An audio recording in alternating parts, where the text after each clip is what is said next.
We've got an update coming your way on Tony La Russa, and we've got his team continuing to string together wins.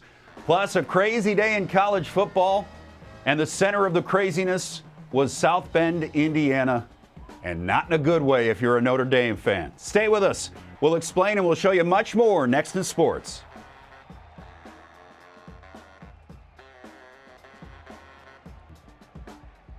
Good morning, everyone. In Notre Dame's long history, one head coach started his tenure 0-3. It's the current guy, Marcus Freeman. You know, losing the Fiesta Bowl after Brian Kelly left, that's understandable. Losing last week at number 2 Ohio State, no shame there. Losing at home to unranked Marshall, yikes. It was a beautiful day in South Bend. It was an ugly performance by the Irish. Early in the fourth, Tyler Buckner sneaks it in. Tack on the 2-point conversion, and Notre Dame's up 15-12. Same score when the Thundering Herd jumped back on top. Henry Colombi hitting Devin Miller to make it 19-15. And then comes the nail in the coffin. Buckner picked off by Stephen Gilmore. Gilmore's got the winning pick-6 ticket in the Indiana State Lottery. Notre Dame's 42-game winning streak against unranked teams over as Marshall stuns the Irish 26-21. We all have to look at ourselves, starting with the head coach on down, and say, okay, what do I have to do? What do we have to do to fix the issues that we're having? We've got to take a hard look at ourselves and, you know, get back to work and find ways to improve as a football team. And how about this? We go from one disappointing loss to another. Northwestern dug a 21-0 hole against Duke. And still, Ryan Helinski had 435 passing yards, including 213 to Evan Hull. Their connection here gets the Cats within 5 late in the third. But then, total disaster. Down 8 with time winding down, Hull coughs it up on the goal line. A touchdown would have put the Cats a 2-point conversion away from overtime, but instead they go down 31-23. The outcome is what it is. We can't allow ourselves to get in that kind of hole, right? I mean, to me, that's the most important lesson we have to learn. You can't spot anybody, let alone a Power 5 team, 21 points. And, again, credit to they came in here with a great plan, and, they started the way they wanted to.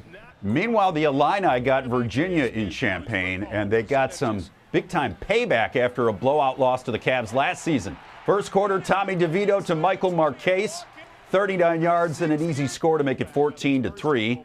DeVito tossed a pair of touchdowns. Illinois won easily 24-3. Checking in on Northern Illinois, the Huskies at Tulsa. Fourth quarter, they're down 3 until Mason Blakemore gets across the goal line. Thomas Hammock's team was down big, but comes back and takes the lead in the fourth. However, in the end, they're going to lose. Steven Anderson with a 1-yard touchdown run, and Northern goes down 38-35.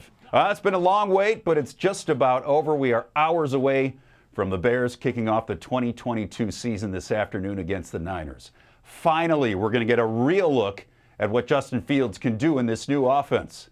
His new coach says the QB is prepared to succeed.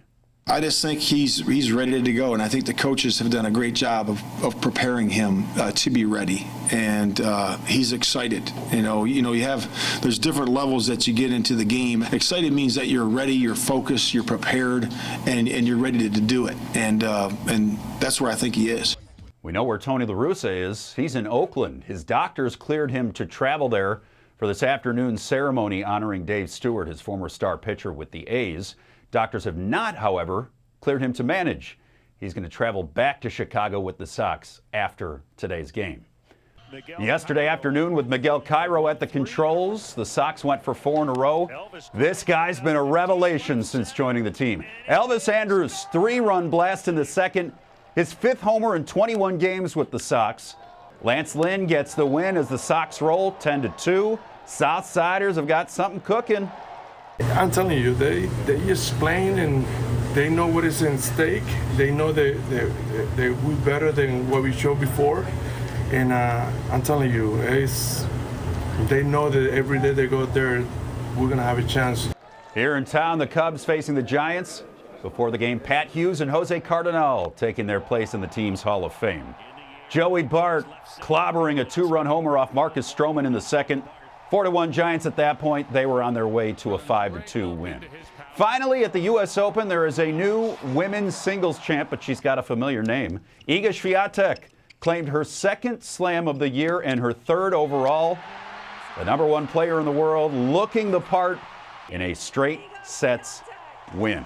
And by the way, the Fire scored their first goal since August 13th last night. It was their first goal in 430 match minutes. You think that one felt good? And so did the fact that they won 3-1. All righty, folks, that is a wrap on your Sunday morning in sports. Go out and make it a great day and a great end to the weekend.